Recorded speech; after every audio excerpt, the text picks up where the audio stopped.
Jimmy Valentine পরবর্তী অংশ। At 7:15 on the next morning, Jimmy stood in the warden's outer office. 7:15 সময় 7:15 হচ্ছে 7:15, 7:15 হলে 6:45 হতো, তাহলে at 7:15 7:15 সময় on the next morning পরের দিন সকালবেলায় Jimmy stood in the warden's outer office. Jimmy সেই ওয়ার্ডেনের অফিসের বাইরে দাঁড়িয়ে ছিল. He had on a suit of the villainously fitting ready-made clothes and a pair of the stiff squeaky shoes that the state furnishes to its discharged compulsory guest. তাহলে কি বলছে দেখো, he had on a suit of the villainously fitting, মানে সে একটা sweet পরেছিল যেটা কিরকম না villainously, মানে ঠিক গুন্ডার মতো লাগছে সেই যে স্যুটটা পরেছিল, villainously fitting লাগছে। রেডিমেড ক্লোথস, আর যে পোশাকটা পরেছিল সেটা ছিল readymade, and a pair of the stiff, এক জোড়া স্টিফ, স্টিফ মানে শক্ত, স্কুইকি শুজ, স্কুইকি মানে হচ্ছে শব্দযুক্ত, মানে সে জুতোটা পরেছিল যেটা সেটা থেকে শব্দ হচ্ছে, তাহলে সে এক জোড়া শক্ত এবং শব্দযুক্ত জুতো পরেছিল। দ্যাট দ্য স্টেট, যেটা কিনা সরকার ফার্নিসেস মানে সরবরাহ করে, টু ইটস ডিসচার্জড কম্পালসারি গেস্ট, মানে সমস্ত জেলমুক্ত কয়েদিদেরকে সরকার এই জিনিসগুলো বাধ্যতামূলক হিসেবে দেয়। The clerk handed him a railroad ticket, clerk তাকে একটা ট্রেনের টিকিট দিল, and the $5 bill with which the law expected him to rehabilitate himself into good citizenship and prosperity. তাহলে ক্লার্ক তাকে একটা ট্রেনের টিকিট দিল এবং $5 একটা নোট দিল, যেটার দ্বারা সরকার, ল বলতে এখানে সরকার, তার থেকে আশা করে সে নিজের জীবনটাকে পুনর্বাসন দিতে পারবে, রিহ্যাবিলিটেড মানে পুনর্বাসন দিতে পারবে এবং নিজের জীবনটাকে সুন্দরভাবে একজন নাগরিক হিসেবে গড়ে তুলতে পারবে এবং সমৃদ্ধশালী করতে পারবে। এই জন্যে সরকার এই জিনিসগুলো তাকে দিল এবং তার থেকে এই আশাটি রাখলো যাতে সেগুলো করে। The warden gave him a cigar, warden তাকে একটা সিগার দিল, অ্যান্ড শুক হ্যান্ডস এবং হ্যান্ডশেক করলো। Valentine 9762 was chronicled on the books, chronicled on the books বলতে জেলের সেই সমস্ত কয়েদিদের নাম্বার, নাম যে ধারা বিবরণীগুলো লেখা থাকে সেই বইতে তার এই নাম্বারটা লেখা ছিল তার আইডেন্টিটি হিসেবে। পার্ডনড বাই গভর্নর, এবং তার পাশে লেখা হলো যে গভর্নরের দ্বারা ক্ষমা প্রদর্শিত। And mister James Valentine walked out into the Sunshine, এবং তারপরে মিস্টার জেমস কি করলো, বাইরের সূর্যালোকে হেঁটে বেরিয়ে এলো। তার মানে সে এতদিন ভেতরে ছিল জেলের মধ্যে, এই বাইরের সূর্যালোকে সে হেঁটে বেরিয়ে এলো। Disregarding the songs of the birds, disregarding মানে উপেক্ষা করা, তাহলে পাখিদের গানগুলোকে উপেক্ষা করে, দ্য ওয়েভিং গ্রিন ট্রিজ, সেই সমস্ত দোদুল্যমান দীপ্তিয়মান সবুজ গাছগুলোকে উপেক্ষা করে, and the smell of the flowers, এবং ফুলের গন্ধকে উপেক্ষা করে, Jimmy headed straight for a restaurant, Jimmy সোজা হেঁটে একটা রেস্টুরেন্টের দিকে চলে গেল।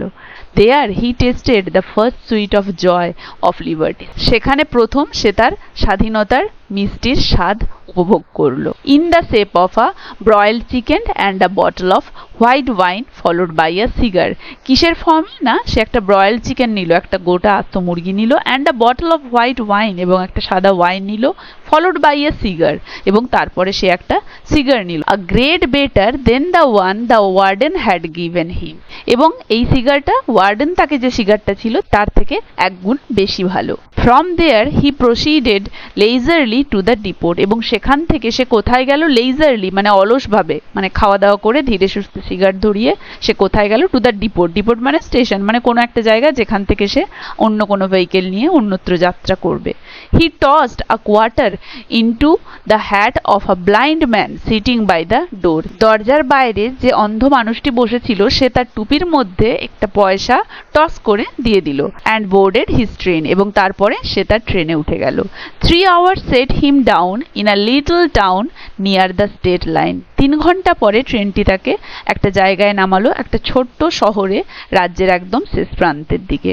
হি went to the cafe of one Mike Dolan and shook hands with Mike, সে মাইক ডোলানের ক্যাফেতে গেল সোজা সেখান থেকে নেমে এবং তার সাথে হ্যান্ডশেক করলো। হু ওয়াজ অ্যালোন বিহাইন্ড দ্য বার, যে কিনা ওই বারের পেছন দিকে একাকী বসেছিল। তার মানে সে ট্রেন থেকে নেমে সোজা মাইক ডোলানের ক্যাফেতে গেল, যে কিনা তার বারের সেই পেছন দিকে একা বসেছিল এবং তার সাথে হ্যান্ডশেক করেছিল। Sorry we couldn't make it sooner Jimmy me boy said Mike, Mike বলল, দুঃখিত জিমি, আমরা তাড়াতাড়ি তোমাকে বের করে আনতে পারিনি। কুডন্ট মেক ইট সুনার মানে এই যে জেল থেকে তোমাকে তাড়াতাড়ি তাড়াতাড়ি বের করতে পারিনি, তার জন্য দুঃখিত। But we had that protest from Springfield to buck against and the governor nearly balk. কিন্তু আমরা স্প্রিংফিল্ড থেকে সরাসরি একটা প্রতিবাদ করেছিলাম এবং গভর্নর তো প্রায়ই বেঁকে বসেছিল, মানে গভর্নর তো এই ক্ষমা প্রদর্শন পত্রের জন্য প্রায় রাজিই হচ্ছিল না। তাহলে মাইক বলল, আমরা দুঃখিত, তোমাকে এর থেকে তাড়াতাড়ি আমরা বের করতে পারিনি, কিন্তু আমরা একটা তোমার জন্য প্রতিবাদ করেছিলাম সরাসরি স্প্রিংফিল্ড থেকে, কিন্তু গভর্নর প্রায় বেঁকেই বসেছিল, প্রায় রাজিই হয়নি এই বিষয়ে। ফিলিং অল রাইট, সব ঠিক আছে তো? ফাইন, সব ঠিক আছে, সেড জিমি। জিমি বলল, গট মাই কিজ, আমার চাবিটা তোমার কাছে আছে কি? হি গট হিজ কিজ, তারপরে সে তার চাবিটা নিয়ে নিয়েছিল। অ্যান্ড ওয়েন্ট আপস্টেয়ার্স, এবং ওপর দিকে চলে গেল। ওপর দিকে বলতে সিঁড়ি বেয়ে সে ওপরে চলে গেল। Unlocking the door of a room at the rear, এবং রিয়ার বলতে একদম শেষ প্রান্তে, একদম শেষ প্রান্তে, ওই ক্যাফের একদম শেষ প্রান্তে একটা রুমের দরজা সে খুলল। Everything was just as he had left, এবং সেখানে তখন সবকিছু একই রকম ছিল যেমনটা সে ঠিক ছেড়ে গিয়েছিল।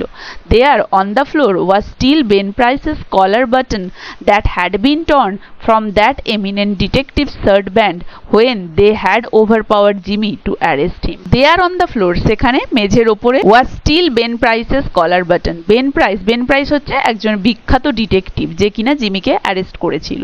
তাহলে মেঝের ওপরে এখনো সেই বিখ্যাত ডিটেকটিভ বেন প্রাইসের জামার বাটনটি পড়েছিল, যেটা কিনা সেই বিখ্যাত ডিটেকটিভের শার্ট থেকে ছিঁড়ে গিয়েছিল যখন সে জিমিকে ধরার চেষ্টা করেছিল তাকে অ্যারেস্ট করার জন্য। Pulling out from the wall a folding bed, দেওয়াল থেকে একটা ফোল্ডিং বেডকে টেনে Jimmy slide back a panel in the wall, Jimmy একটা অংশকে ঠেলে দেওয়ালে ঢুকিয়ে দিল।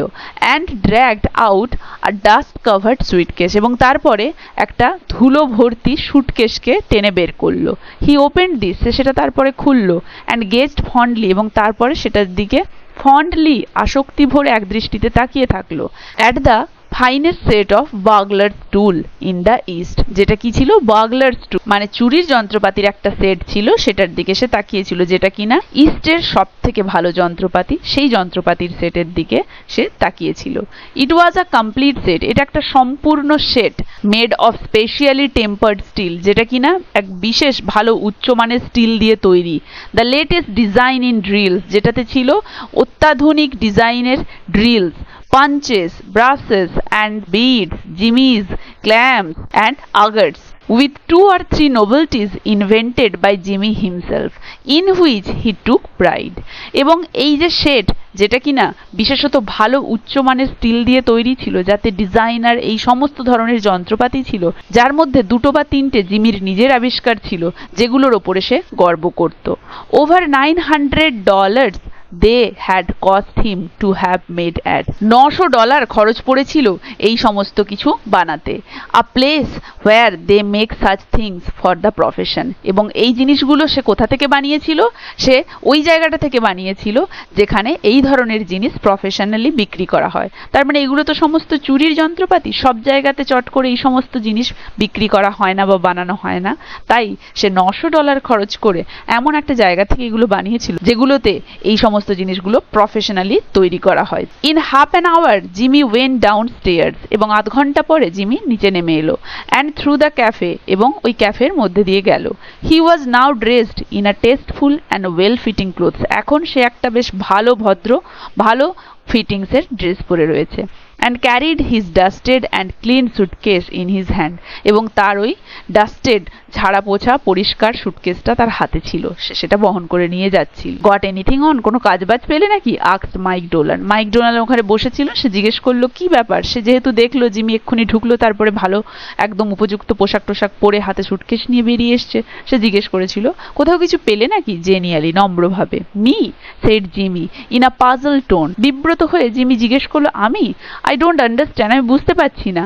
I am representing the New York Amalgamated Short Snap Biscuit Cracker and Frazzled Wheat Company. দেখো, এটা একটা আমেরিকার নিউ ইয়র্কের বিখ্যাত বিস্কিটের কোম্পানির নাম। তাহলে জিমি বিব্রত হয়ে বলল আমি বুঝতে পারছি না, আমি এই কোম্পানিটির প্রতিনিধিত্ব করছি। This statement delighted Mike to such an extent that Jimmy had to take a seltzer and milk on the spot. এবং এই যে কথাটি মাইককে এতটাই খুশি করলো, আনন্দিত করলো, যে মাইক তার কথায় খুশি খুশি হয়ে জিমিকে সেলজার হচ্ছে এক ধরনের সফট ড্রিঙ্ক, তাহলে এই সেলজার মেশানো দুধ পান করতে বাধ্য করলো। মানে দেখো, জিমি আগে যেহেতু বলেছিল সে কোনো ধরনের হার্ড ড্রিঙ্কস খায় না মাইককে, তাই মাইক এই কথাটা শুনে এতটাই খুশি আর আনন্দিত হলো যে সে ওইখানেই অন স্পট তাকে কি খাওয়ালো, সেলজার মেশানো দুধ খাওয়ালো।